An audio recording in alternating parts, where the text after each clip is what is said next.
الحمد لله نحمده ونستعينه ونستغفره ونؤمن به ونتوكل عليه نعوذ بالله من شرور أنفسنا ومن سيئات أعمالنا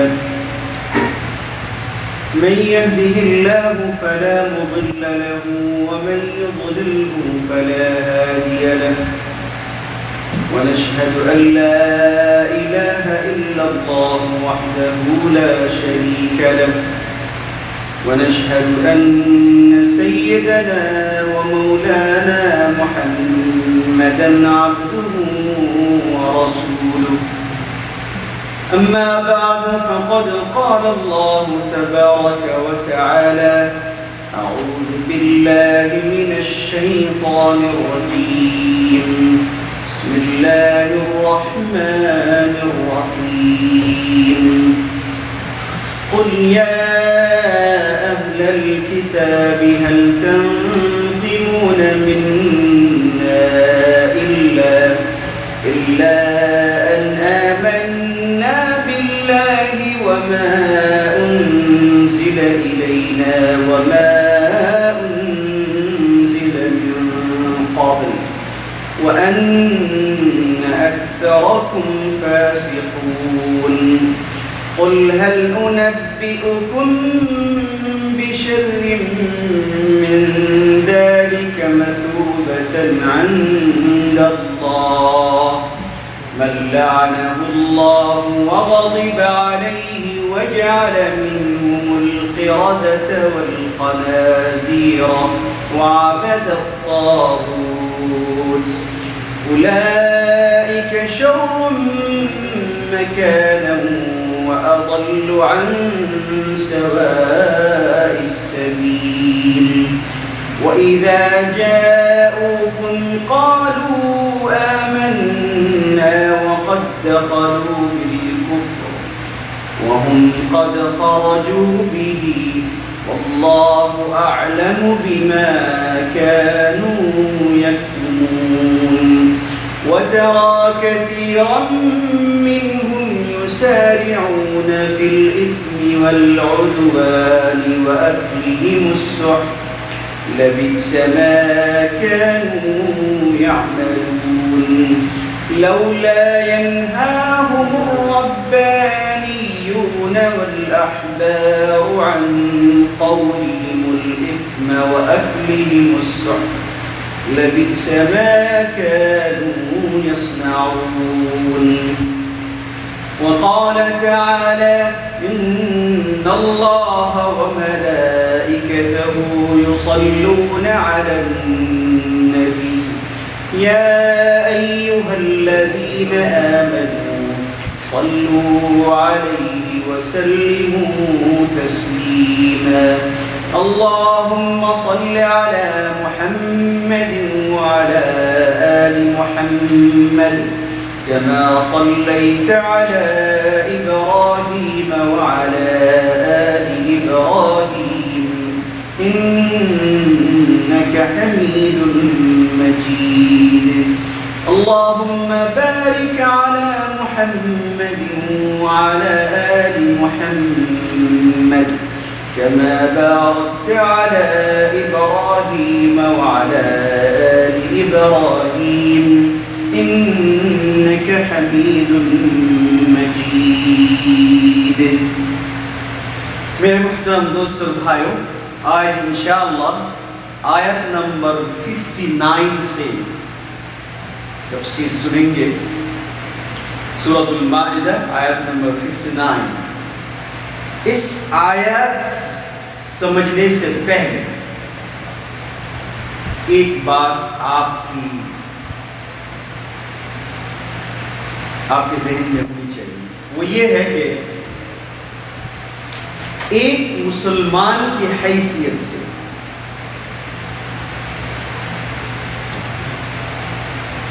ہمارے پاس سب سے زیادہ امپورٹنٹ چیز دین ہونی چاہیے دنیا میں ہزاروں چیزیں ہیں، کسی کے پاس بزنس ہے، کسی کے پاس جاب ہے، ایجوکیشن ہے، سب کچھ ہے، لیکن ایز اے مسلم میری زندگی میں سب سے اہم چیز دین ہونی چاہیے۔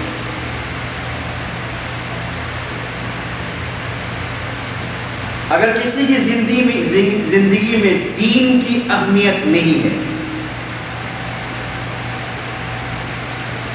تو یہ مسلمان نہیں۔ اور اللہ نے قرآن الکریم میں لاسٹ ویک جو ہمارے سامنے آیت آئی تھی، اس میں اللہ سبحانہ و تعالی یہ بیان فرمایا کہ یہودی اور نصارہ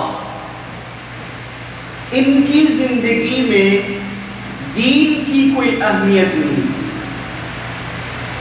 جس کی وجہ سے انہوں نے دین کو ایک کھیلنے کی چیز بنایا تھا۔ لہو اور لعب کہتے ہیں کھیلنا۔ جب آپ کے سامنے کسی چیز کی اہمیت نہیں ہوتی تو کیا کرتے ہیں؟ مذاق کرتے ہیں، کھیلتے ہیں،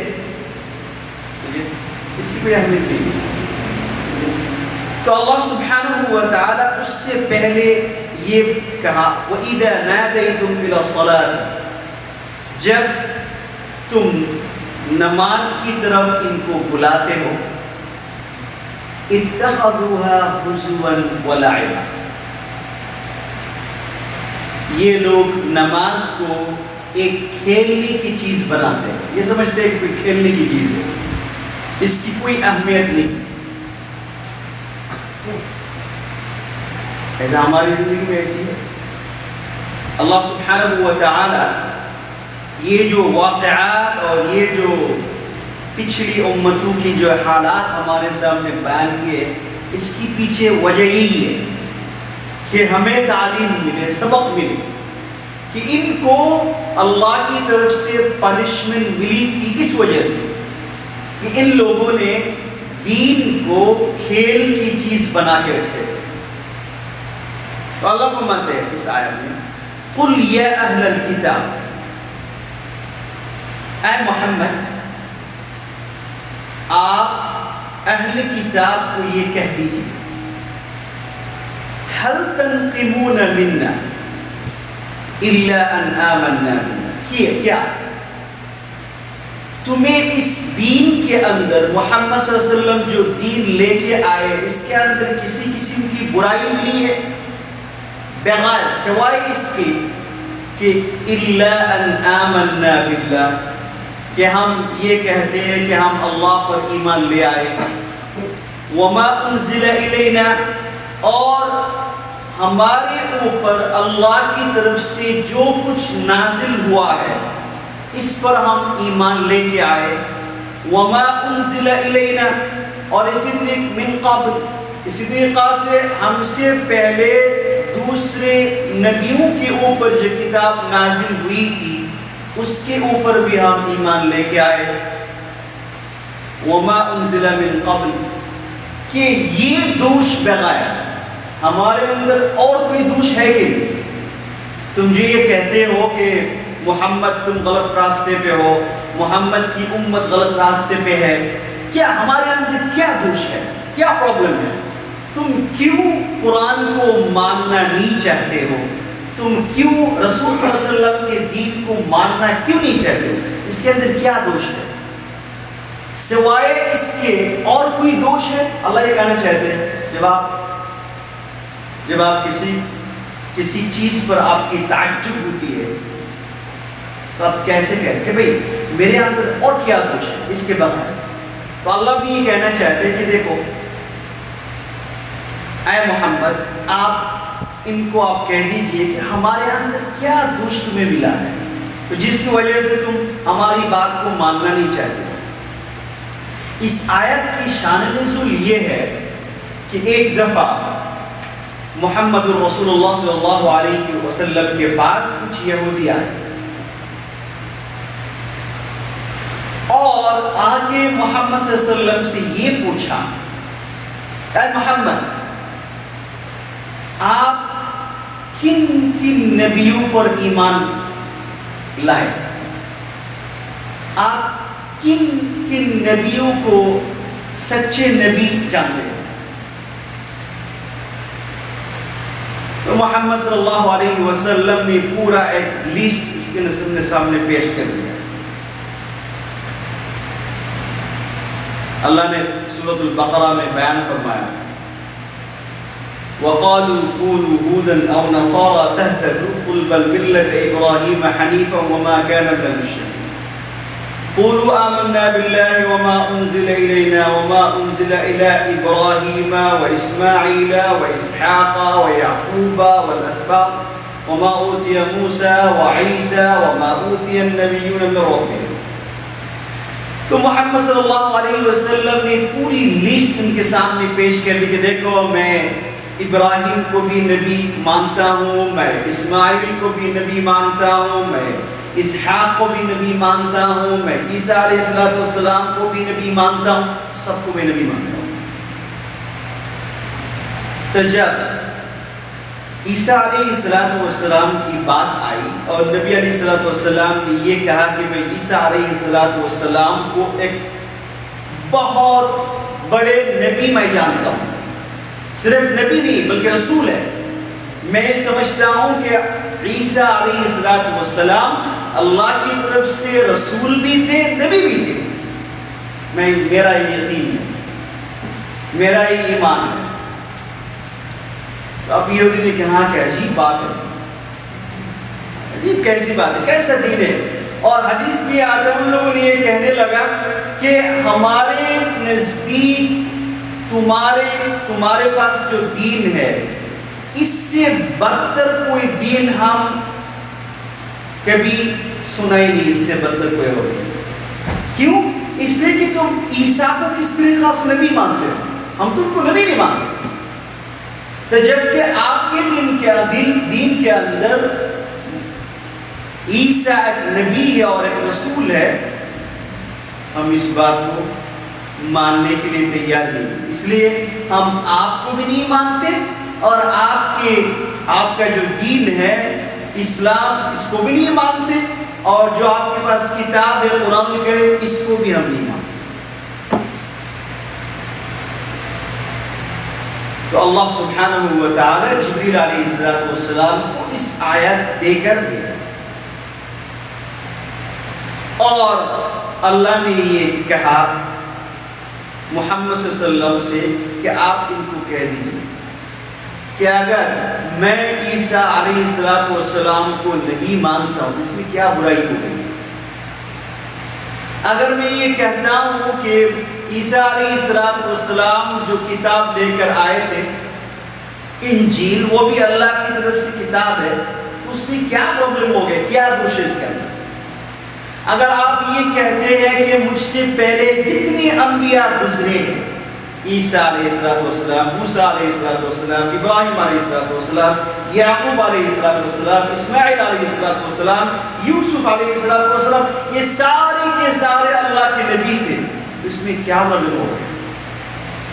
اس میں کیا دوش کی بات آ رہی ہے؟ اللہ فرماتے ہیں قُلْ يَا أَهْلَ الْكِتَابِ هَلْ تَنْقِمُونَ مِنَّا إِلَّا أَنْ آمَنَّا بِاللَّهِ وَمَا أُنزِلَ إِلَيْنَا وَمَا أُنزِلَ مِن قَبْلُ وَأَنَّ أَكْثَرَكُمْ فَاسِقُونَ۔ اے نبی آپ کہہ دیجئے اہل کتاب ہمارے اندر تمہیں کیا دوش ملا، کیا عیب تمہیں مل گیا، سوائے اس کے کہ ہم یہ بات کہتے ہیں کہ ہم اللہ پر ایمان لے آئے اور ہمارے اوپر اللہ کی طرف سے جو کتاب نازل کی گئی ہے اس کتاب پر ہم ایمان لے کے آئے، وَمَا أُنزِلَ مِن قَبْلُ، اور ہم سے پہلے جتنی اور کتابیں نازل ہوئی ہے سارے کے سارے کتاب اللہ کی طرف سے سچی کتاب ہے، ہم یہ تمام مانتے ہیں اور ہم یہ کہتے ہیں کہ اللہ کی طرف سے یہ کتاب ہے اور ایمان لے کے آئے۔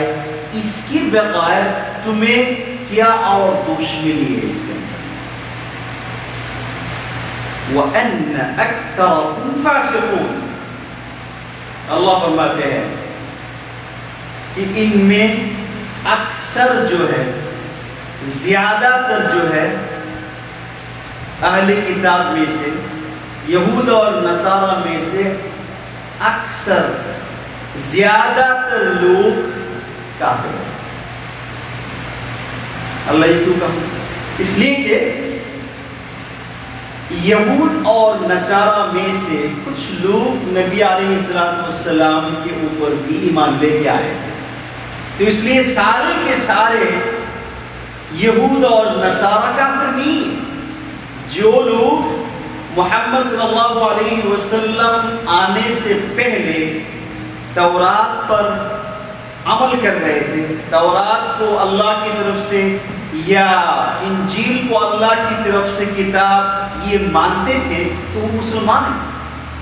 اور محمد صلی اللہ علیہ وسلم نبی بننے کے بعد جو لوگ محمد صلی اللہ علیہ وسلم پر ایمان لے کے آئے اور محمد صلی اللہ علیہ وسلم کی کتاب پر ایمان لے کے آئے، یہ بھی مسلمان ہیں.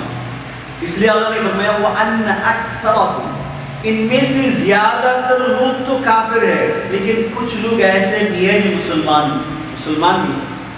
اس لیے سب کافر نہیں. اللہ کا فرماتے ہیں قُلْ هَلْ أُنَبِّئُكُمْ بِشَرٍّ مِّن ذَلِكَ مَثُوبَةً عِندَ اللَّهِ. اللہ یہ فرماتے ہیں اے رسول آپ ان کو یہ کہہ دیجیے، کیا تمہیں میں بتاؤں اس سے بھی بری چیز، تم جو چیز کو برا کہتے ہو، جس بات کو تم برا سمجھتے ہو، کیا بات ہے کہ ہم محمد صلی اللہ علیہ وسلم کے اوپر ایمان لے کے آئے، محمد کی کتاب کو ہم مانتے ہیں، محمد صلی اللہ علیہ وسلم کو نبی مانتے ہیں، تمہاری نظر میں یہ غلط ہے. تو اللہ فرماتے ہیں کیا تمہیں اس سے بھی کوئی بری چیز کے بارے میں بتاؤں؟ تمہارے نزدیک تو یہ بری ہے، اور تمہارے حساب سے اس سے بھی بری اور ایک چیز ہے جو اللہ کے نزدیک. بات سمجھ میں آ رہی ہے؟ پتہ نہیں آپ لوگ سمجھ میں آ رہی ہے. ہمارے نزدیک تو اچھی بات ہے، لیکن ان کی نظر میں یہ بری بات ہے. ٹھیک ہے، تو اللہ یہ کہتے ہیں کہ اللہ کے نزدیک اس سے بھی اور ایک بری چیز ہے، وہ بتاؤں؟ اس سے اور ایک غلط طریقہ، اس سے اور غلط راستہ، وہ میں بتاؤں تمہیں؟ وہ کیا ہے؟ اللہ فرماتے ہیں قُلْ هَلْ أُنَبِّئُكُمْ بِشَرٍّ مِّن ذَلِكَ مَثُوبَةً عِندَ اللَّهِ. تمہارے نزدیک یہ مسلمان، یہ صحابہ کرام، یہ سارے برے لوگ ہیں. کیا میں بتاؤں اللہ کے نزدیک اس سے بھی کچھ لوگ جو ہے برے ہیں، ان کا راستہ بھی برا ہے. بتاؤں گے تمہیں؟ اللہ فرماتے ہیں مَن لَعَنَهُ اللَّهُ، یہ وہ لوگ ہیں جن کے اوپر اللہ کی طرف سے لعنت ہے، اللہ کی طرف سے لعنت ہے.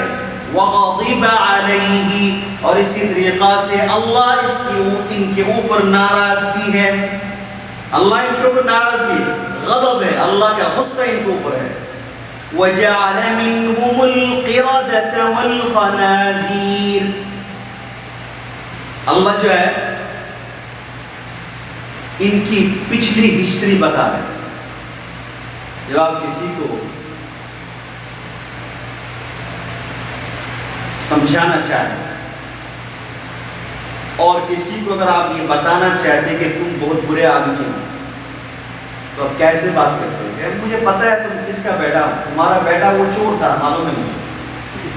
تمہارا باپ تو وہ تھا جو نمبر 1 چور تھا، یا تمہارا باپ تو ایسا تھا، اور تم آج جو ہے نا بڑی بڑی باتیں کرتے ہو. تو اللہ یہ کہہ رہے ہیں کہ تم تو وہ لوگ ہو، تم محمد صلی اللہ علیہ وسلم کو برے کہتے ہو، قرآن کو برے کہتے ہو، مسلمانوں کو برے کہتے ہو، تم تو وہ لوگ ہیں جن کے اوپر اللہ کی طرف سے لعنت ہے. من لعنہ اللہ. تمہاری ہسٹری تو یہ ہے کہ تم میں سے اللہ تعالیٰ نے بعض لوگوں کو باندر بھی بنا دیا تھا. اس سے پہلے اللہ یہ کہہ رہے ہیں جو یہودی محمد صلی اللہ علیہ وسلم کے زمانے میں تھے یا جو نصارہ محمد صلی اللہ علیہ وسلم کے زمانہ میں تھے، ان کو یہ کہہ رہے ہیں کہ تم تو وہ لوگ ہو کہ تمہارے ماں باپ جو پہلے، تمہارے آبا و اجداد، تمہارے جو بڑے پہلے گزرے ہیں، ان میں سے اللہ نے بعضوں کو باندر بھی بنا دیا تھا، بعضوں کو خنزیر بھی بنا دیا تھا پنشمنٹ کی وجہ سے، بعضوں کو یہ بنا دیا تھا، بعضوں کو یہ بنا دیا تھا. تم تو وہ لوگ ہو، اور یہ لوگ ہو کہ تم یہ کہتے ہیں کہ محمد غلط ہے اور مسلمان غلط ہے. ایسے باتیں کرتے ہیں. یہ ایک بولنے کا انداز ہے. واللہ فرماتے ہیں من لعنہ اللہ. کیا تمہیں ان لوگوں کا راستہ بھی بتاؤں جن کے اوپر اللہ کی طرف سے لعنت ہے، وغضب علیہ، اور اسی طریقہ سے اللہ کی طرف سے ان کے اوپر غصہ بھی ہے. وجعل منهم القردة. قردة کا مطلب باندر. آپ کو وہ قصہ معلوم ہے کہ نہیں کہ سورہ بقرہ میں گیا تھا کہ اللہ نے کچھ لوگوں کو یہ کہا تھا کہ سیٹرڈے جو ہے تم مچھلی مت پکڑو. یاد ہے آپ کو؟ وہ پہلے نہیں، بہت پہلے ان کو یہ کہا گیا تھا کہ دیکھو مچھلی شکار مت کرو سیٹرڈے. انہوں نے کیا قلعہ اختیار کیا تھا. تو جب انہوں نے ایسا کام کیا تو اللہ نے ان کو اوپر پنشمنٹ بھیجی اور ان کو کیا بنایا؟ باندر بنا دیا. کچھ لوگوں کو اللہ نے خنزیر بنا دیا. تو اللہ اب ہسٹری بتا رہے ہیں. کیا باتیں کرتے ہو تم؟ بڑے اچھے بن گئے ہو آپ. تمہاری ہسٹری تو یہ ہے، تمہارے آبا و اجداد تو ایسے تھے، تمہاری اصل تو باندر ہے. اللہ تعالیٰ تمہاری اصل تو باندر ہے. تمہارے ماں باپ تو باندر بن گئے، خنزیر بن گئے تھے اللہ کی پنشمنٹ کی وجہ سے. آج تم بڑی بڑی باتیں کرتے ہو، تم تو ایسے ہو. اللہ فرماتے ہیں وَجَعَلَ مِنْهُمُ الْقِرَدَةَ. ان میں سے بعضوں کو اللہ نے باندر بنا دیا تھا. والخنازیر. بعضوں کو اللہ نے خنزیر بنا دیا تھا. وعبد الطاغوت. اور ان لوگوں نے شیطان کی عبادت کی. تمہاری ہسٹری تو یہ ہے، تمہاری ہسٹری تو یہ ہے. اللہ فرماتے ہیں اولئک شر مکانا واضل عن سواء السبیل. یہ وہ لوگ ہیں جن کا درجہ اللہ کے نزدیک سب سے کم درجہ ہے. شر مکانا، جن کی رہنے کی جگہ سب سے بری ہے، وہ کیا ہے؟ جہنم ہے. اللہ فرماتے ہیں اولئک شر مکانا. مکان کا مطلب، مکان ہم کہتے ہیں نا، مکان جگہ، رہنے کی جگہ. اللہ فرماتے ہیں کہ تمہاری اور تمہارے جو لوگ ہیں ان کی رہنے کی جگہ تو بہت بری ہے. اللہ نے ان کے لیے جہنم کا فیصلہ کر دیا اور تمہارا کنیکشن ان کے ساتھ میں ہے. تم تو وہاں سے آئے ہو اور تم بڑی بڑی باتیں کر رہے ہو، محمد صلی اللہ علیہ وسلم کو جھٹلا رہے ہو، کہتے ہو کہ محمد غلط راستے پہ، تم غلط راستے پہ. اللہ فرماتے ہیں اولئک شر مکانا واضل عن سواء السبیل. اور واضل، تم بہت زیادہ گمراہی میں ہو. محمد صلی اللہ علیہ وسلم گمراہ نہیں ہے. محمد کے جو ماننے والے ہیں، مسلمان ہیں، یہ بھی گمراہی میں نہیں ہے. عن سواء السبیل، تم لوگ غلط راستے میں. پھر اللہ فرماتے ہیں وَإِذَا جَاءُوكُمْ قَالُوا آمَنَّا. جب یہ لوگ تمہارے پاس آتے ہیں کہتے ہیں کہ ہم ایمان لے کے آئے. ایسے تو کہتے تھے نا جب نبی وسلم کے پاس آیا کرتے تھے, ہم مسلمان, ہم بھی تمہارے ساتھ ہیں, ہم بھی یہ مانتے ہیں کہ تم اللہ کے نبی ہو, ہم بھی یہ مانتے ہیں کہ قرآن سچی ہے. اللہ فرماتے ہیں وَقَدْ دَخَلُوا بِالْكُفْرِ. اللہ فرماتے ہیں جب یہ آپ کے پاس آتے ہیں کہتے تو یہ کہ ہم ایمان لے کے آئے, لیکن جب آپ کے سامنے مسجد میں آپ کی مجلس میں داخل ہوتے ہیں تو ان کے دلوں کے اندر کفر ہوتا ہے. وَقَدْ دَخَلُوا, دخل یا دخلوا, دخولاً کا مطلب ہوتا ہے کسی گھر میں داخل ہونا. ہم کہتے ہیں کہ داخل ہونا, داخل وہاں سے آیا, دخول سے آیا. تو جب یہ آپ کی مجلس میں داخل ہوتے ہیں تو اس حالت میں داخل ہوتے ہیں کہ دل میں الکفر, کفر ہے, زبان میں ایمان ہے, دل میں کفر ہے. وَهُمْ قَدْ خَرَجُوا بِهِ. اور اسی طریقہ سے جب آپ کی مجلس سے باہر نکلتے ہیں اسی وقت بھی ان کے دلوں میں کفر ہی ہوتا ہے, کوئی چینجز نہیں آتی. ایک نبی کی مجلس میں اتنی دیر تک بیٹھے ہیں, نبی علیہ السلام کی نصیحتیں سنی ہے, جس نبی کی بات سننے کے بعد پہاڑ بھی پگھل جاتا ہے, جس نبی کی بات سننے کے بعد پتھر بھی پگھل جاتا ہے. اب اللہ فرماتے ہیں کہ جب یہ اس مجلس میں داخل ہوئے تھے اسی وقت بھی ان کے دلوں کے اندر کفر تھا, اور اتنی نصیحتیں سننے کے بعد جب باہر جا رہے اسی وقت بھی ان کے دلوں کے اندر کفر ہے. لیکن کہہ رہے یہ قالوا آمنا, ہم تو ایمان لے کے آئے. اللہ فرماتے ہیں تم تو اسی گروپ کے آدمی ہو, تم تو اسی گروپ کے لوگ ہو, اور تم کہتے ہیں کہ تم بڑے اچھے ہو. اللہ فرماتے ہیں واللہ اعلم بما كانوا یکتمون. محمد صلی اللہ علیہ وسلم سے تو تم چھپا سکتے ہو,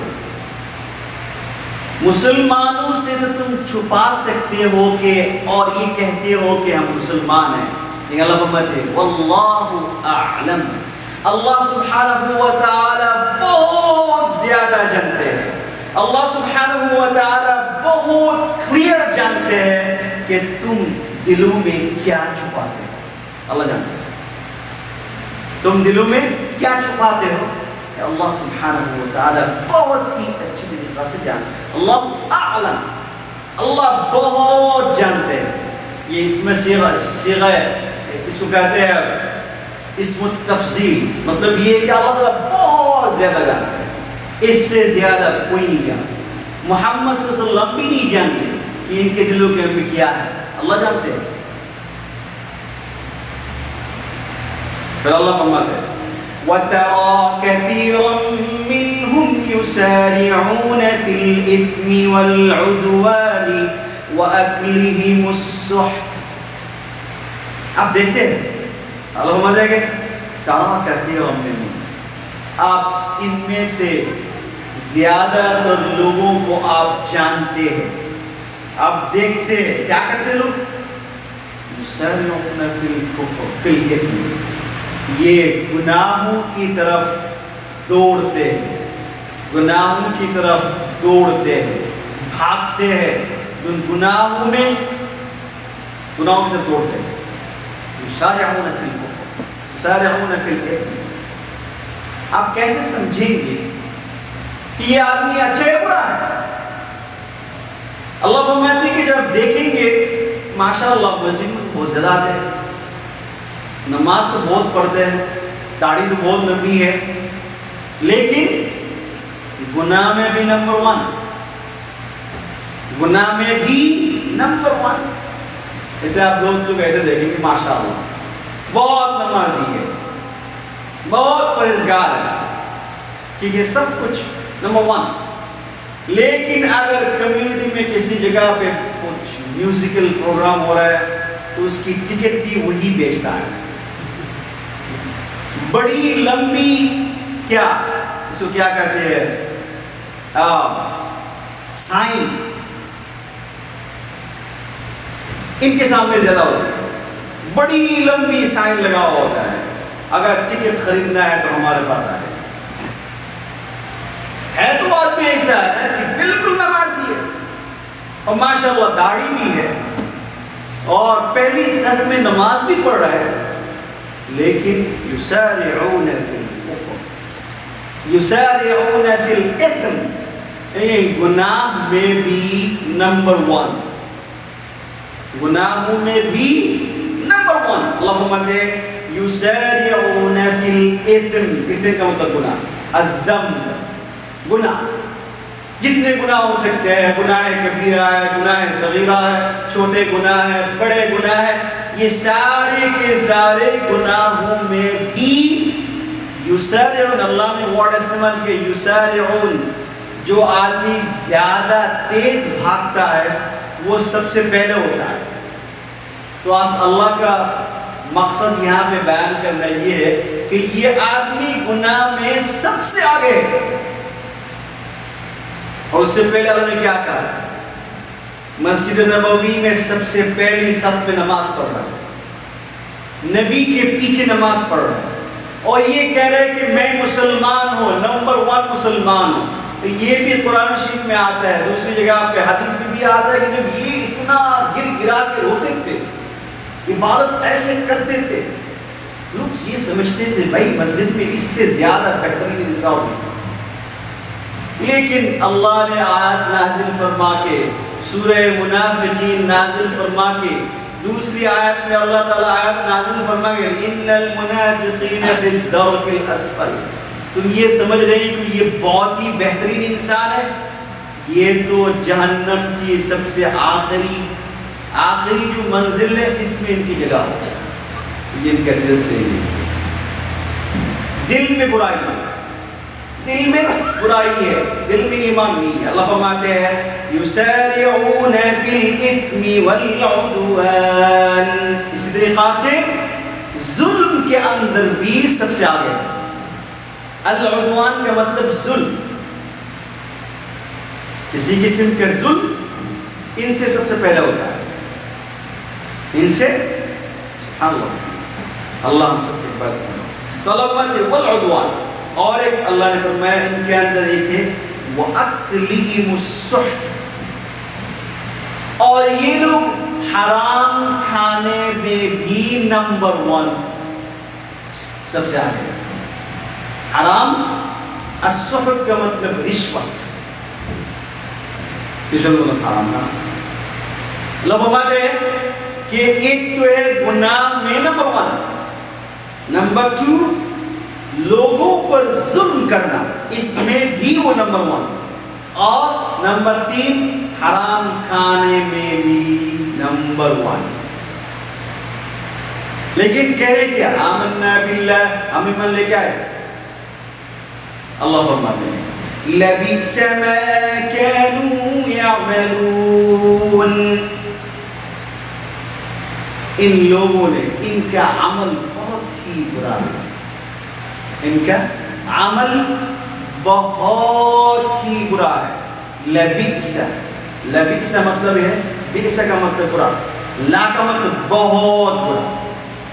لبئس ما كانوا يعملون, یہ لوگ جو کچھ کرتے ہیں یہ سارے کے سارے عمل بہت ہی برا عمل ہے. اچھا, اب یہاں تک بات گئی ہے یہود میں جو جنرل لوگ تھے ان کی عادت یہ ہے. اللہ فرماتے ہیں لولا ينهاهم الربانيون والأحبار عن قولهم الإثم وأكلهم السحت. کیوں نہ, اللہ نے فرماتے ہیں کیوں, ربانیین ان میں جو اللہ والے ہیں, ان میں سے جو علماء ہیں, یہ کیوں ان کو برائی سے نہیں روکتے. لولا ينهاهم الربانيون والأحبار عن قولهم الإثم. پہلے بات یہی ہے، ربانیون کا مطلب ہوتا ہے کہ یہود میں جو لوگ ولی تھے، بہت اللہ کے جو دوست ہوتے ہیں، یعنی یہود میں جو بڑے بڑے عالم تھے، فقہاء بڑے بڑے تھے، اور احبار کا مطلب ہوتا ہے جو نارمل علماء ہے، تو ان کے جو بڑے عالم ہیں اور چھوٹے عالم ہیں، ان میں سے کیوں ان کو برائیوں سے کیوں نہیں روکتے؟ لولا ينهاهم الربانيون والاحبار عن قولهم الاثم، گناہوں کی باتوں سے اور اسی طریقہ سے حرام کھانے سے کیوں نہیں روکتے؟ اللہم دے لبئس ما كانوا يصنعون. یہ علماء جو یہود میں جو علماء تھے، جو عالم تھے، یہ جو کچھ کر رہا ہے یہ بھی بہت برا عمل ہے. ان کو چاہیے تھا لوگوں کو روکنا برائیوں سے، گناہوں سے، لیکن صرف اس لیے نہیں روکتے کہ اگر ہم سچی بات بتا دیں گے تو ہماری جیب میں تو پیسہ نہیں آئے، اگر ہم غلط باتیں نہیں کریں گے تو پھر تو ہمیں ہدیہ اور تحفہ نہیں ملے گا، اس لیے نہیں کرتے. اللہ سبحانہ وتعالی فرماتے ہیں یہ دونوں گروپ غلط ہے. تمہاری سارے لوگ، تمہاری جماعت میں جتنے لوگ ہیں، عوام اور علماء، سارے کے سارے کافر ہیں. ان کے تمہارا اندر کرپشن ہے، اور تم لوگ کیا کر رہے ہو؟ محمد صلی اللہ علیہ وسلم کو غلط کہہ رہے ہو. ایسا ہوتا ہے نا ہماری سوسائٹی میں، گناہ میں تو نمبر 1، غلط کاموں میں تو نمبر 1، لیکن جب بھی کوئی چانس مل جاتا ہے، جب بھی کسی کے اوپر کوئی چانس مل جاتی ہے، چاہے وہ کچھ سچا ہو یا غلط ہو، ظلم میں لگ جاتے ہیں. اللہ نے فرمایا ظلم. اللہ سب کی حفاظت فرمائے. اللہ فرماتے لبئس ما كانوا يصنعون.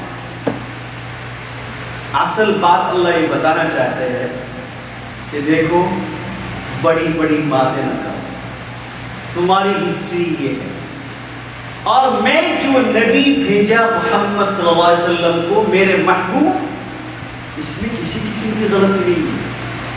میں نے جو کتاب نازل کی ہے اس میں بھی کسی قسم کی غلطی نہیں ہے.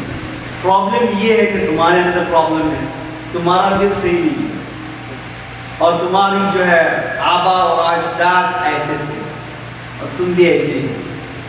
ٹھیک ہے؟ تو اللہ فرماتے ہیں وَقَالَتِ الْيَهُودُ يَدُ اللَّهِ مَغْلُولَةٌ. ایک اور برائی یہ ہے، ایک اور برائی یہ ہے، اس آیات کا شان نزول یہ ہے، شروع میں جب نبی علیہ السلام مدینہ منورہ میں گئے،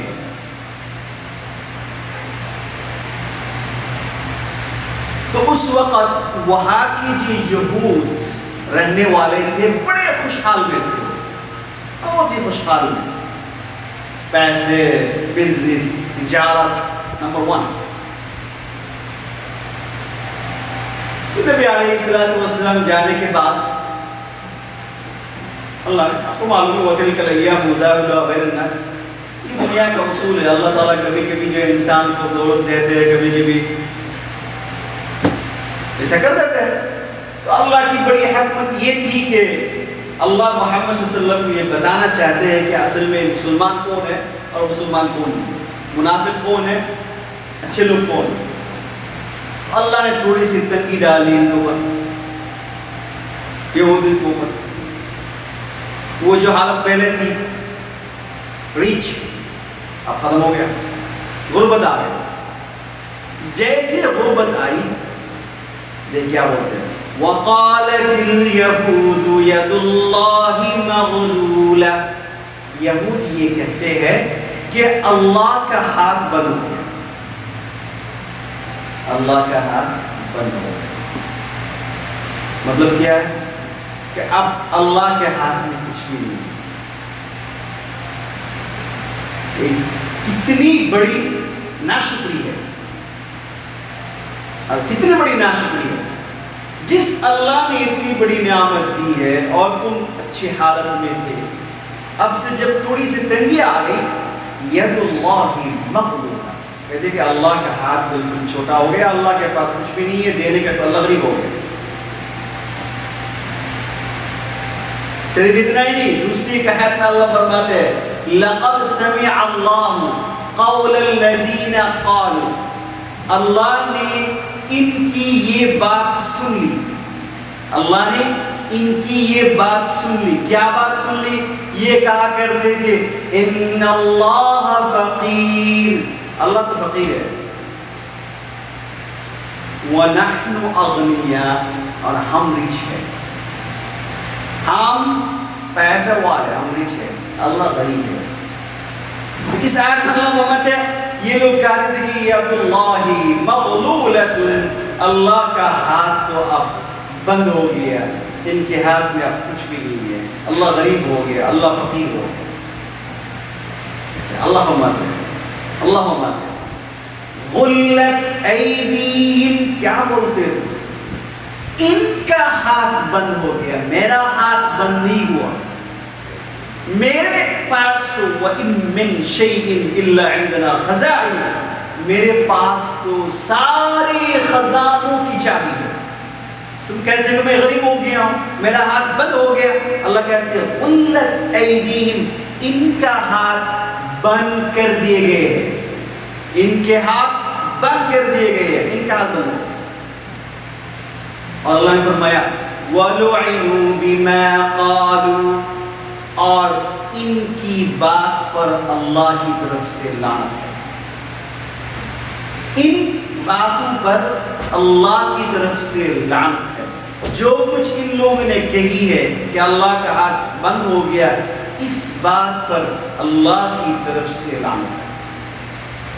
تو اللہ فرماتے ہیں بل یداہ مبسوطتان، بلکہ اللہ کا دونوں ہاتھ تو پھیلا ہوا ہے. اللہ کے دونوں ہاتھ پھیلے ہوئے ہیں.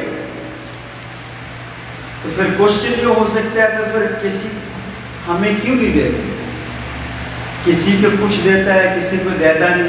کوئی بہت پیسہ والا، کسی کو کچھ پیسہ ہے ہی نہیں. تو اللہ کے ہاتھ اتنے بڑے ہیں، اللہ کے ہاتھ میں سب کچھ ہے، کیوں نہیں دیتا؟ اللہ فرماتے ہیں ينفق كيف يشاء، اللہ جس کو چاہتے ہیں اس کو دیتے ہیں. اللہ جس کو چاہتے ہیں اس کو دیتے ہیں. یہ اللہ کی حکمت ہے. اگر تم چاہتے ہو کہ تم دولت مند بنو، نہیں ہو سکتا، نہیں ہو سکتا. یہ تو ذالک فضل اللہ یؤتیہ من یشاء، یہ تو اللہ کا فضل اور کرم ہے. جس کو اللہ چاہتے ہیں دے دیتے ہیں، اور جس کو اللہ نہیں چاہتے کبھی بھی نہیں دیتے. ينفق مما یشاء. تو اس لیے تم یہ نہیں کہہ سکتے ہو کہ اللہ کا ہاتھ بند ہو گیا، اللہ کے ہاتھ میں کچھ بھی نہیں ہے. نعوذ باللہ من ذلک، ایسی بات نہیں ہے. اللہ کے ہاتھ میں سب کچھ ہے. اصل مقصد کیا ہے؟ وَلَيَزِيدَنَّ كَثِيرًا مِّنْهُمْ مَا أُنزِلَ إِلَيْكَ مِنْ رَبِّكَ طُغْيَانًا وَكُفْرًا. ان میں زیادہ تر، ان میں زیادہ سے زیادہ لوگ ان کی دشمنی اور ان کا ظلم اور کفر اور بھی بڑھ جائے گا، اور بھی بڑھ جائے گا. اس وجہ سے جو کچھ آپ پر نازل ہوا ہے، آپ کے اوپر کتاب نازل ہونے کی وجہ سے، آپ نبی بننے کی وجہ سے، ان کی عداوت، ان کی دشمنی اور ان کا کفر اور بھی بڑھ جائے گا.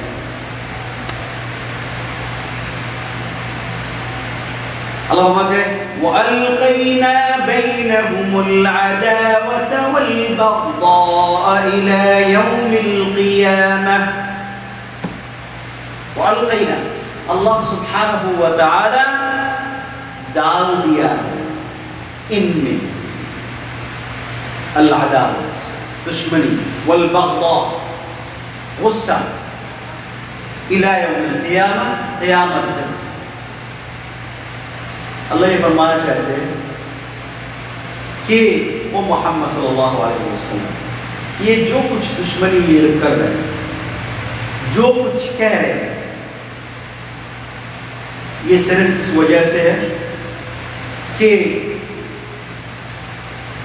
ان کے اندر عداوت ہے، بغض ہے. لیکن ایک بات یاد رکھنا، یہ لوگ آپ کا کوئی نقصان پہنچانے نہیں پائیں گے، کوئی نقصان پہنچانے نہیں پائیں گے. وجہ یہ ہے کہ وَأَلْقَيْنَا بَيْنَهُمُ الْعَدَاوَةَ وَالْبَغْضَاءَ إِلَى يَوْمِ الْقِيَامَةِ، کہ اللہ نے ان کے دلوں میں بغض دشمنی ڈال دی. یہ آپس میں لڑیں گے، آپس میں لڑیں گے اور آپ کا کوئی نقصان کرنے نہیں پائے. یہ معلوم ہے کہ ان کے اندر بہت سارے گروپس ہیں، بہت گروپس ہیں ان کے اندر، یہ گروپ ہے، وہ گروپ ہے، وہ گروپ ہے. تو اللہ فرماتے ہیں کہ یہ میرا کام ہے، میں نے ان کو کمزور بنانے کے لیے ایسے دشمنی ڈال دی. ایک گروپ دوسرے گروپ کو پسند نہیں کرتا. ابھی کہہ رہے ہیں کہ ہمارے اندر تمیز ہے، ہمارے اندر اس لیے کہ ہم بھی تو انہی کو فالو کر رہے ہیں، ہم بھی تو ظلم کرتے ہیں، ہم بھی حرام کھاتے ہیں، ٹھیک ہے، ہم بھی جو ہے گناہوں میں بھاگتے رہتے ہیں. تو اب اگر کسی مسلمان کے اندر یہ برائی ہے تو ان کو بھی تو یہی ملنے والے ہیں. اللہ نے جو ان کا قصہ ہمارے سامنے بیان کیا ہے اسی وجہ سے کہ ہم اس کو سنیں گے اور ہم ہماری اصلاح کریں گے. جب ہم نہیں کریں گے تو ہمارے اوپر بھی اس قسم کی آئے گی. اس لیے تو ہمارے ہزاروں گروپس ہیں، یہ گروپ ہے، وہ گروپ ہے، ہزاروں گروپس ہمارے اندر ہیں. اللہ فرماتے ہیں كُلَّمَا أَوْقَدُوا نَارًا لِلْحَرْبِ أَطْفَأَهَا اللَّهُ وَيَسْعَوْنَ فِي الْأَرْضِ فَسَادًا وَاللَّهُ لَا يُحِبُّ الْمُفْسِدِينَ. اللہ جب یہ آگ جلاتے ہیں، کس کی آگ؟ للحرب، جنگ کی آگ جب یہ لوگ جلاتے ہیں، یعنی مطلب یہ ہے کہ جب آپ کے ساتھ جنگ لڑنا چاہتے ہیں اور ایسی انوائرمنٹ تیار کرتے ہیں، اطفأ اللہ اس آگ کو بجھا دیتا ہے. یہ ان کے آپ کے سامنے یہ آ نہیں سکتے، اور آپ جو دین لے کے آئے اس دین کو یہ لوگ بجھا نہیں سکتے. بلکہ اللہ سبحانہ و تعالی ان لوگوں نے جو جنگ کی آگ جلائی ہے، جو پرابلم سوسائٹی میں چالو کی ہے، اللہ اس کو بجھا دیا. وَيَسْعَوْنَ فِي الْأَرْضِ فَسَادًا، اور یہ لوگ جو فساد مچاتے ہیں دنیا میں، اس کو بھی آپ اللہ کنٹرول کریں گے. اللہ لا يحب المفسدین، اس وجہ سے کہ اللہ سبحانہ و تعالی فساد کرنے والوں کو پسند نہیں کرتے. پھر اللہ فرماتا ہے وَلَوْ أَنَّ أَهْلَ الْكِتَابِ آمَنُوا وَاتَّقَوْا لَكَفَّرْنَا عَنْهُمْ سَيِّئَاتِهِمْ وَلَأَدْخَلْنَاهُمْ جَنَّاتِ النَّعِيمِ. اللہ فرماتے ہیں اہل کتاب میں سے اگر کوئی آدمی ایمان لے آئے، وَلَوْ أَنَّ أَهْلَ الْكِتَابِ آمَنُوا، اہل کتاب اگر ایمان لے کے آئے، وَاتَّقَوْا، اور تقوی اختیار کی، اللہ فرماتے ہیں لَكَفَّرْنَا عَنْهُمْ سَيِّئَاتِهِمْ، ہم ان کے تمام گناہوں کو معاف فرمائیں. تو اس لیے نا اسلام کا دروازہ ہمیشہ کھلا ہے اور اللہ کا دروازہ ہمیشہ کھلا ہے.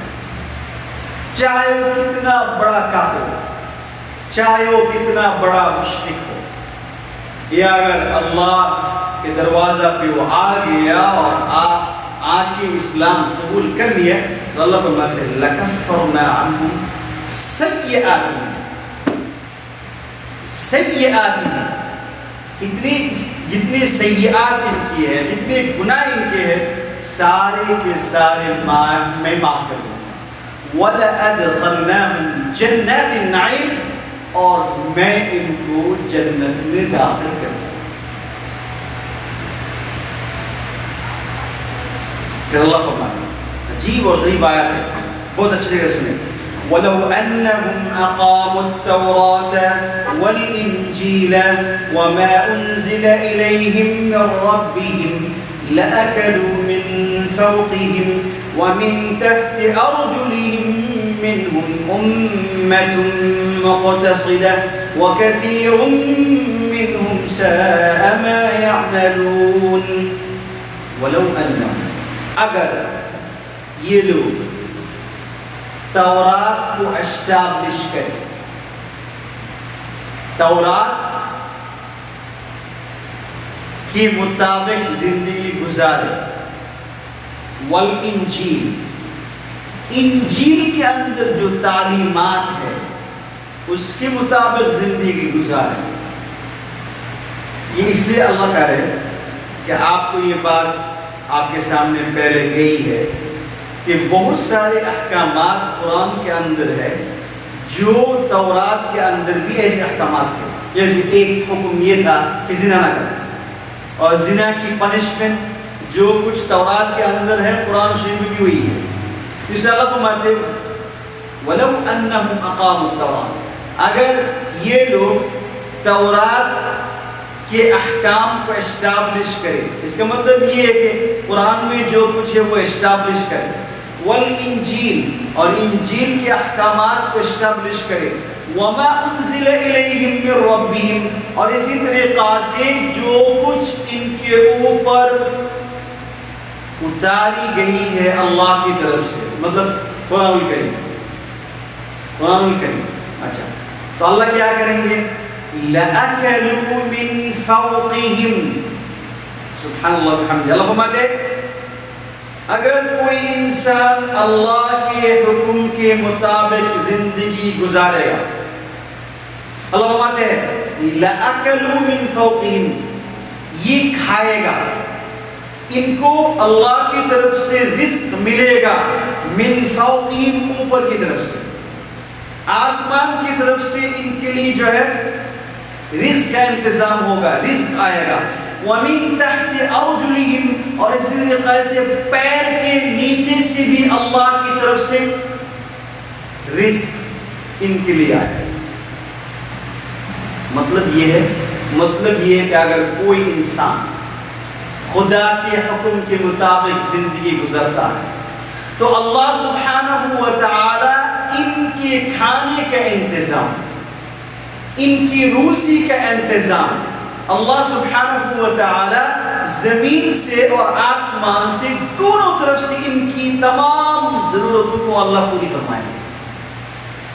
لَأَكَلُوا مِن فَوْقِهِمْ وَمِن تَحْتِ أَرْجُلِهِمْ، پیر کے نیچے سے، زمین کے نیچے سے، اور اسی طریقہ سے آسمان کے اوپر سے اللہ سبحانہ و تعالی ان کا انتظام فرمائے۔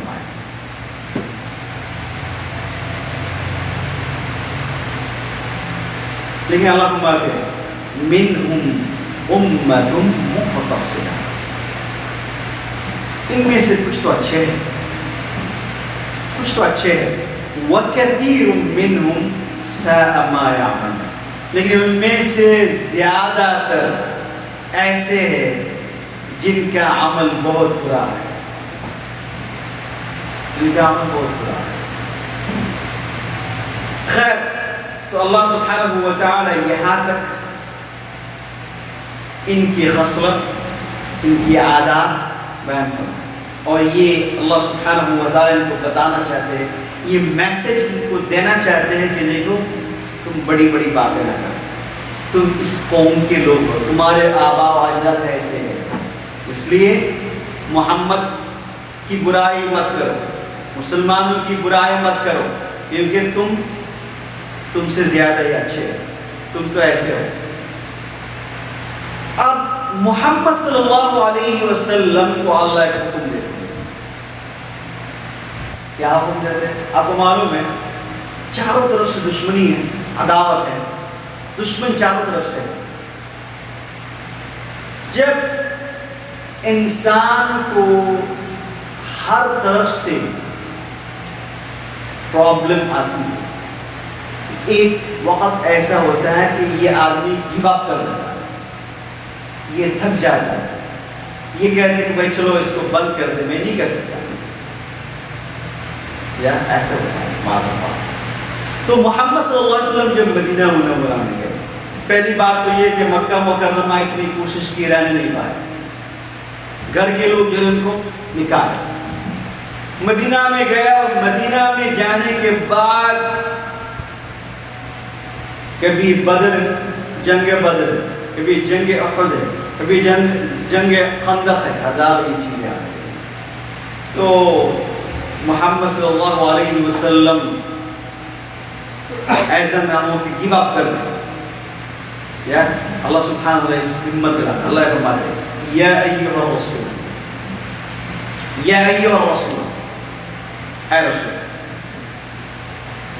بلغ ما انزل الیک من ربک، آپ پہنچائیے، آپ کا کام پہنچانا ہے، آپ پہنچائیے جو کچھ آپ پر نازل کیا گیا ہے، چاہے جتنی دشمنی آپ کے سامنے ہو، چاہے جتنے لوگ آپ کے دشمن ہیں، آپ کا کام اس کو پہنچانا ہے، کسی بھی طریقہ سے اس کو پہنچانا ہے۔ بلغ ما انزل الیک من ربک، آپ کے رب کی طرف سے جو کچھ آپ پر نازل کیا گیا ہے آپ ان کو پہنچائیں۔ اللہم ہے وَإِن لَّمْ تَفْعَلْ، وَإِن لَّمْ تَفْعَلْ، اگر آپ نے ایک تھوڑا سا حکم بھی پہنچایا نہیں، آپ نے ایسا نہیں کیا، آپ نے تبلیغ کا کام نہیں کیا، تو اللہ فرماتے ہیں فَمَا بَلَّغْتَ رِسَالَتَ، تو آپ نے رسالت کی ذمہ داری ادا نہیں کی۔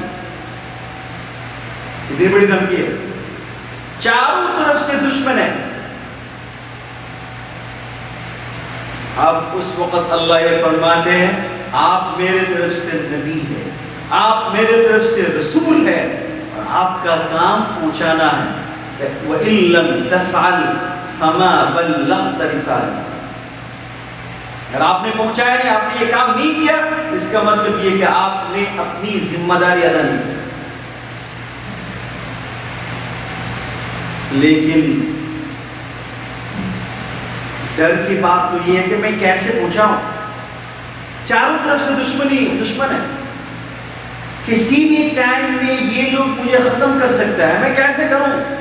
اللہ فرماتے ہیں ڈونٹ ورری اباؤٹ اٹ، واللہ یعصمک من الناس، یہ میری طرف سے گارنٹی ہے کہ اللہ سبحانہ و تعالی آپ کو تمام دشمنوں کی دشمنی سے حفاظت فرمائے۔ یہ اللہ کا کام ہے، کوئی کچھ نہیں کر سکتا، کوئی کچھ نہیں کر سکتا۔ واللہ یعصمک من الناس، ورڈ آیا ناس، ناس کا مطلب انسان، چاہے وہ کتنا بڑا انسان، چاہے وہ کتنا بڑا ظالم ہو، چاہے وہ کتنا بڑا طاقتور ہو، اللہ آپ کی حفاظت فرمائیں گے۔ حدیث میں آتا ہے کہ اس سے پہلے، یہ آیت نازل ہونے سے پہلے، کچھ صحابہ کرام مقرر تھے جو نبی اکرم صلی اللہ علیہ وسلم کی سیکیورٹی کے لیے ہمیشہ ہوا کرتے تھے۔ معلوم اتنی دشمنی ہے، اتنے دشمن ہیں. تو صحابہ کرام نے مشورہ یہ کیا کہ نبی اکرم صلی اللہ علیہ وسلم کی حفاظت کے لیے ہمیں کچھ لوگ ہونا چاہیے جو ان کی حفاظت کرنا. جب یہ آیت جبریل علیہ السلام لے کر آئے، محمد صلی اللہ علیہ وسلم نے یہ سب کو چھٹی کر دی کہ آپ جاؤ، مجھے تمہاری ضرورت نہیں ہے، تمہاری ضرورت نہیں ہے. اس لیے میرے رب کیا اس کا استعمال کیا، واللہ یعصمک من الناس. کیا سوچتے ہو آپ؟ تمہاری سیکورٹی کی ضرورت نہیں ہے. اللہ سبحانہ و تعالی سب سے بڑی ذات ہے اور اللہ نے میری ذمہ داری لے لی. آپ کہیں گے تو سب سے اس سے پہلے اس کا یقین نہیں تھا نبی صلی اللہ علیہ وسلم کو؟ یقین تھا، لیکن آفیشیلی یہ بات نہیں آئی تھی. آفیشیلی بات نہیں آئی تھی. اب آفیشیلی یہ بات آئی کہ ہم آپ کے ساتھ میں ہیں، فکر نہ کریں.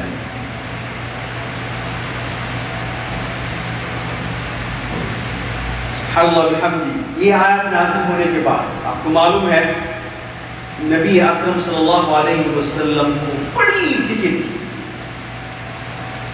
کہ پتہ نہیں میری طرف سے اگر یہ ذمہ داری ادا نہیں ہوئی تو میرا کیا ہوگا. کہ اللہ نے فرمایا فَإِن لَمْ تَفْعَلْ، اگر آپ نے ایسا نہیں کیا جیسا میں نے کہا، اگر آپ نے نہیں کی تو میں سمجھ لوں گا کہ آپ نے اپنی نبوت کی ذمہ داری ادا نہیں کی. نبی علیہ السلام پریشان تھے. یہاں تک کہ سورۃ الکاف میں اللہ فرماتے ہیں ایک دفعہ ایسا ہے نبی علیہ السلام نے اپنے آپ کو ختم کر لینا کہ میں ہلاک کر دوں، اس لیے کہ میری بات یہ لوگ کیوں نہیں سنتے. اگر یہ نہیں سنتے اور میری بات نہیں سنتے، خدا نہ خواستہ اگر یہ ہو گیا کہ اللہ یہ کہتے کہ تمہاری ذمہ داری تم نے ادا نہیں کی، اللہ نے فرمایا فَلَعَلَّكَ بَاخِعٌ نَفْسَكَ عَلَىٰ آثَارِهِمْ إِن لَّمْ يُؤْمِنُوا بِهَٰذَا الْحَدِيثِ آسَفًا. کیا بات ہے، آپ اپنے آپ کو ہلاک کر دیں گے؟ آپ کا کام صرف پوچھا دینا، قبول کرنا نہ کرنا یہ آپ کا کام نہیں ہے. آپ صرف پوچھا دیں. یہاں تک کہ نبی اکرم صلی اللہ علیہ وسلم حجۃ الوداع میں جو آخری حج تھا، نبی علیہ السلام کھڑے ہوئے اور پوچھا صحابہ اکرام سے، او میں صحابہ، الا هل بلغت، الا هل بلغت، الا هل بلغت. کیا خیال ہے تمہارا، بتاؤ کیا میں نے میسج کو پوچھایا کہ نہیں؟ تمہیں سب کچھ مل گیا کہ نہیں؟ میں نے سب کچھ تمہیں سمجھایا کہ نہیں؟ میری اللہ کی طرف سے میرے پاس جتنا میسج آیا تھا، جو کچھ آیا تھا، کیا میں نے تمہارے سامنے اس کی تبلیغ کی کہ نہیں؟ الا هل بلغت، الا هل بلغت، الا هل بلغت. کیا میں نے پوچھایا، کیا میں نے پوچھایا، کیا میں نے پوچھایا؟ صحابہ کرام نے کہا یا رسول اللہ، آپ نے اپنی ذمہ داری پوری ادا کر دی، آپ نے اپنی پوری ذمہ داری ادا کر دی. اللہ نے ہاتھ اٹھایا، اللہم اشہد، اللہم اشہد، اللہم اشہد. اے اللہ آپ گواہ رہے، آپ گواہ رہے، آپ گواہ رہے کہ میں نے میسج کو پوچھا ہے. اس وقت نبی اکرم صلی اللہ علیہ وسلم نے صحابہ کرام سے یہ کہا تھا فَلْيُبَلِّغُ الشَّاهِدُ الْغَائِبُ، فَلْيُبَلِّغُ الشَّاهِدُ الْغَائِبُ، فَلْيُبَلِّغُ الشَّاهِدُ الْغَائِبُ. تم میں سے جو آج یہاں پہ حاضر ہے، تمہاری ذمہ داری یہ ہے کہ تم اس میسج کو، اس قرآن کو، اس کتاب کو جو آج یہاں پہ حاضر نہیں ہے ان کو پہنچا دیں. یہ تمہاری ذمہ داری. اس لیے ایز اے مسلم صرف اتنا کام ہمارا نہیں ہے کہ ہم نے نماز تو پڑھ لی، ہم نے زکوٰۃ کو ادا کر لی، ہم نے سب کچھ کر دیا. یہ آپ کی ذمہ داری ہے کہ آپ لوگوں کے سامنے اس بات کو لے کے جائیں اور اس کو پہنچائے. ادروائز اس نے فرمایا فَلْيُبَلِّغُ الشَّاهِدُ الْغَائِبَ. حدیث میں آتا ہے کہ اس حدیث سننے کے بعد صحابہ کرام سارے نکل گئے اور ایک صحابی جو ہے جہاد میں شریک ہو گیا اور اس صحابی نے اپنے ساتھیوں کو یہ کہہ دیا کہ اس جنگ کے اندر اگر میرا انتقال ہو گیا، میں اگر شہید ہو گیا تو میری لاش کو لے کے چلتے رہنا اور جہاں پہ جا کے تمہارا قافلہ سفر ختم کرے گا وہاں پہ میرا قبر کر دینا، کیونکہ میدان محشر میں اللہ سے یہ کہہ دوں گا کہ میں جب تک زندہ تھا میں چلتا رہا اور پھر اس کے بعد جب میں مر گیا تو میری لاش جو ہے وہاں تک پہنچا جہاں تک میری قافلہ گئی تھی. یہ ذمہ داری ہے. اللہ میں پوچھیں. صحابہ کرام اگر آپ دیکھیں گے جو صحابہ کرام مدینہ میں منورہ میں ہوا کرتے تھے، یہ سارے کے سارے صحابہ کرام مدینہ منورہ میں، لیکن کتنے صحابی کی قبر آپ کو مدینہ میں ملے گی؟ کوئی صحابی عراق میں ہے، کوئی صحابی شام میں ہے، کوئی صحابی فلاں جگہ پہ ہے، کوئی انڈیا میں، پوری دنیا میں پھیل گئے اور کبھی بھی ایسا نہیں سوچا کہ میری اگر موت آ گئی ہے تو میں کہاں پہ میرا قبر ہوگا، میرا حال کیا ہوگا، میری فیملی کی کیا ہوگی. سوچا ہی نہیں. اس لیے کہ بھی کسی کا قبر عراق میں ہے، کسی کا قبر بغداد میں ہے، کسی کا قبر یمن میں ہے، کسی کا قبر فلاں جگہ پہ ہے. کوئی بھی، بہت ہی کم صحابہ کرام مدینہ میں. تو اللہ فرماتے ہیں وَإِن لَمْ تَفْعَلْ فَمَا بَلَّغْتَ الرِّسَالَةَ. اگر آپ نے یہ کام نہیں کیا، ایسا کام نہیں کیا آپ نے، اس کا مطلب یہ ہے کہ آپ نے نبوت کی ذمہ داری ادا نہیں کی. اللہ فرماتے ہیں فکر نہ کریں، آپ فکر نہ کریں، وَاللَّهُ يَعْصِمُكَ مِنَ النَّاسِ. اللہ سبحانہ و تعالی آپ کو دشمن کی دشمنی سے حفاظت فرمائے. آج بھی اگر کوئی مسلمان اس دین کو لے کے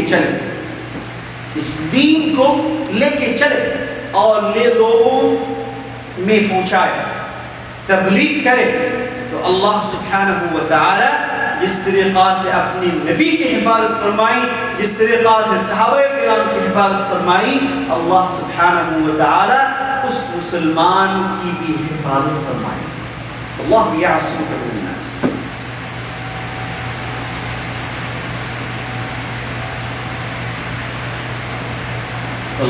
ان اللہ لا يهدي القوم الكافرين. بے شک اللہ سبحانہ و تعالی کافر قوم کو ہدایت نہیں دے. اس لیے ایک بات یاد رکھیں،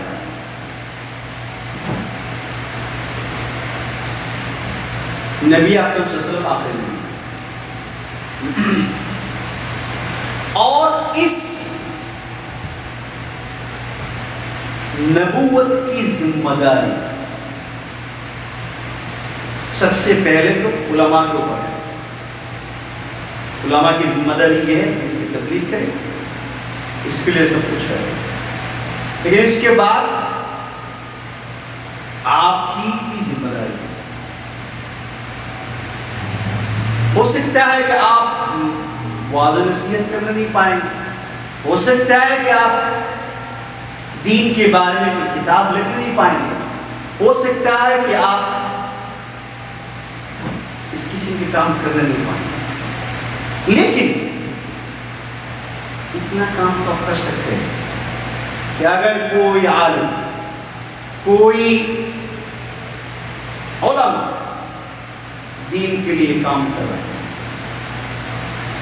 تو آپ ان کی مدد کرو، ان کی ہر طرف سے مدد کرو۔ اس سے کیا ہو رہا ہے کہ آپ تبلیغ میں مدد کر رہے ہیں، تبلیغ میں، اور یہ آپ کی اور میری ذمہ داری ہے۔ خدا نہ خواستہ اگر آپ نے اس میں حصہ نہیں لیا، آپ نے اس میں حصہ نہیں لیا، تو آپ سے مدد میدان محشر میں اللہ آپ سے پوچھیں گے کہ اس نان مسلم کنٹری میں اسلام کو پہنچانے کے لیے، اسلام کو لوگوں کے سامنے انٹروڈیوس کرنے کے لیے تمہاری کتنی کوشش کی، تم نے کیا کیا؟ اس لیے میں ہمیشہ یہ بولتا رہتا ہوں، جب بھی آپ دیکھیں گے کوئی بھی انسان دین کے لیے کچھ کام کر رہا ہے اور آپ یہ سمجھتے ہیں کہ یہ دین کا کام ہو رہا ہے، یہ دین کا کام ہے، پہلی بات تو یہ ہے کہ دین کا کام ہو رہا ہے، کبھی بھی آپ اس کی مخالفت نہ کریں، کبھی بھی نہ کریں، کبھی بھی نہ کریں۔ یہ بہت بڑا ہے، بہت بڑی مدد ہے، کبھی بھی نہ کریں۔ آپ سمجھے کہ نہیں؟ اگر آپ سمجھیں کہ نہیں یہ بات غلط ہے، یا علماء بھی کہہ رہے ہیں کہ غلط ہے، یہ دین کا کام ہے، یہ تو الگ بات ہے، لیکن اگر آپ سمجھیں کہ یہ تو دین کا کام ہے، یا ایسا نہیں ہے کہ بھئی میں وہاں پہ ہیلپ کروں گا جہاں مدرسہ ہو رہا ہے میں وہاں پہ، اور جہاں پہ تبلیغ ہو رہا ہے میں وہاں پہ، ایسی بات نہیں۔ جہاں پہ جس قسم کا کام ہو رہا ہے، کچھ لوگ ایسے کر رہا ہے کہ تبلیغ کر رہا ہے، ان کی بھی مدد کرے۔ کچھ لوگ ایسے کر رہے ہیں مدرسہ اسٹیبلش کر رہا ہے، اسلام کی اسلامی اس میں مدد کرے آپ۔ کچھ لوگ ایسے ہیں مسجد اسٹیبلش کر، اس میں بھی مدد کرے۔ کبھی بھی آپ ایسا نہ سمجھے کہ ٹھیک ہے میں تبلیغی ہوں، اگر کوئی آدمی تبلیغ کا کام کرے میں مدد کروں گا اور نہیں کروں گا۔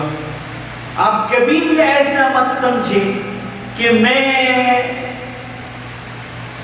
مدرسہ کا کام کرتا ہوں اس لیے تبلیغ والوں کو میں کبھی مدد نہیں کروں گا، ایسا نہیں کریں۔ یہ سبھی جو ہے ہمارا اپنا کام ہے، سبھی ہمارا اپنا کام ہے۔ یہ سب سے بڑا مسئلہ ہے آج کل دنیا میں ہمارے مسلمانوں کے۔ ہمارے استاد ایک بہت اچھی مثال دیا کرتے ہیں کہ ہم اسلام کو کیسے سمجھتے ہیں۔ کہتے ہیں کہ 10 کچھ لوگ جو نابینا ہیں، اندھے ہیں، ٹھیک ہے، تو ایک دفعہ ان لوگوں نے یہ سوچا کہ چلو ہاتھی دیکھتے ہیں ہم لوگ، ٹھیک ہے، اب آنکھ تو نہیں ہے، تو ان کے سامنے ہاتھی دیکھا ہے کسی نے، تو آپ کو معلوم ہے جو نابینا آدمی ہوتا ہے وہ کیسے سمجھتا ہے، وہ ہاتھ لگاتا ہے، ٹچ کرتا ہے، تو ایک کا ہاتھ جو ہے پیر میں لگا، ایک کا ہاتھ جو ہے کان میں لگا، ایک کا ہاتھ جو ہے سر پہ لگا، ایک کا ہاتھ جو ہے پیٹ میں لگا۔ تو جب سب نے یہ سب کام ختم کیا تو اب جو آدمی ہاتھی لے کے آیا وہ پوچھ رہا ہے کہ بھئی تم بتاؤ تمہارے ایکسپیرینس کیا، ہاتھی کیسا ہے؟ تو اب وہ ہر ایک کا تو الگ الگ ایکسپیرینس ہے۔ جس نے جو ہے پیر میں ہاتھ ڈالا اس نے کہا ہاتھی تو بالکل پلر کی طرح ہے، پلر ہے۔ جس کا پیر ہاتھ کان میں گیا اس نے کہا مجھے تو لگا کہ یہ بہت بڑی کوئی چیز ہے جو فلیٹ ہے، اس قسم کی چیز۔ کسی کا ہاتھ اس نے اپنی اپنی ایکسپیرینس جو ہے بتائی اور اس نے کہا کہ یہ ہاتھی ایسا ہوتا ہے، ہماری حالت ایسے ہوتی ہے۔